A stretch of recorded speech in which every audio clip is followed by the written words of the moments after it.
So Snapdragon X2 Elite just dropped, and on paper, this thing is a beast. We're talking a chip that can genuinely go toe-to-toe with Apple's M5.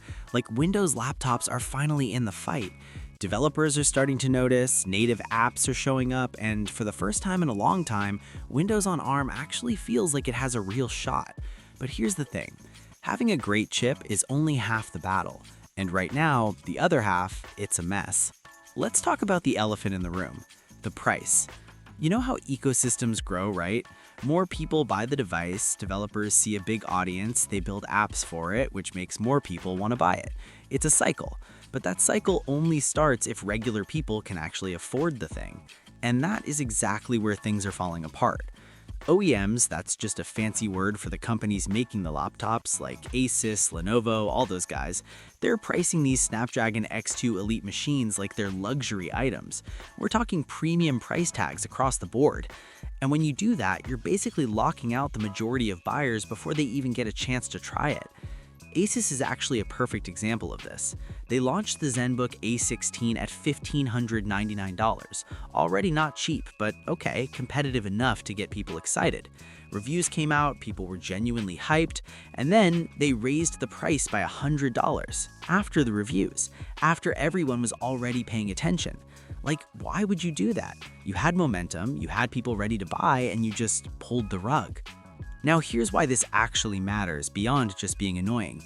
If not enough people are buying these laptops, developers have zero reason to spend time optimizing their apps for Windows on ARM. They're going to go where the users are. And right now, that's still x86 or Apple Silicon. Apple didn't get where they are overnight, but they made MacBooks accessible enough that millions of people bought them. That gave developers a massive reason to build for the platform. The software got better, more people bought Macs, and the whole thing snowballed. Windows on ARM needs that same snowball effect, but instead of rolling downhill, it keeps hitting a wall, and that wall is the price. And look, the OEMs aren't the only ones to blame here. Qualcomm has to own some of this too. Here's a dirty little secret. Qualcomm is literally the only game in town for Windows on ARM chips right now. There's no competition. And when you have zero competition, you can charge whatever you want, and that's exactly what they're doing. They're charging OEMs a premium for the Snapdragon X2 Elite, which then gets passed straight down to you, the buyer. If Qualcomm actually wanted this ecosystem to take off, they could subsidize the chip price, make it cheaper for OEMs to build with so the laptops end up more affordable for everyone. But they're not doing that. They're sitting back, cashing checks, and letting the ecosystem struggle. And it gets worse. People are reporting that Qualcomm is also being slow about pushing software updates to its partners. So you've got bugs, you've got weird issues, you've got a user experience that isn't as smooth as it should be. And that stuff spreads. Bad word of mouth is poison for a new platform trying to build trust.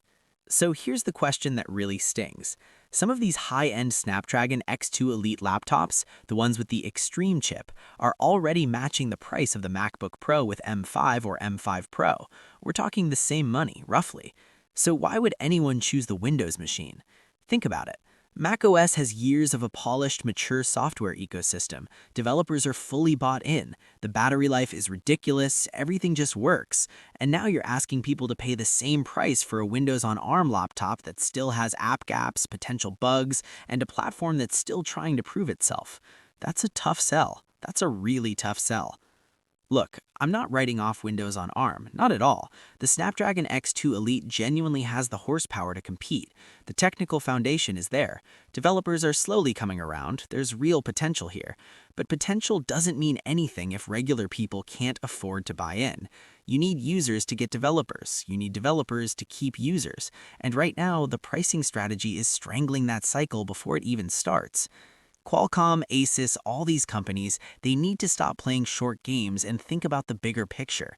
Because if Windows on ARM never gets the adoption it needs, they don't just lose a product cycle, they lose the whole race. And Apple, well, Apple will just keep winning. Hit that like button if you think Qualcomm needs to wake up. Drop a comment. Would you pay MacBook money for a Windows on ARM laptop right now? Let me know. I'll see you in the next one.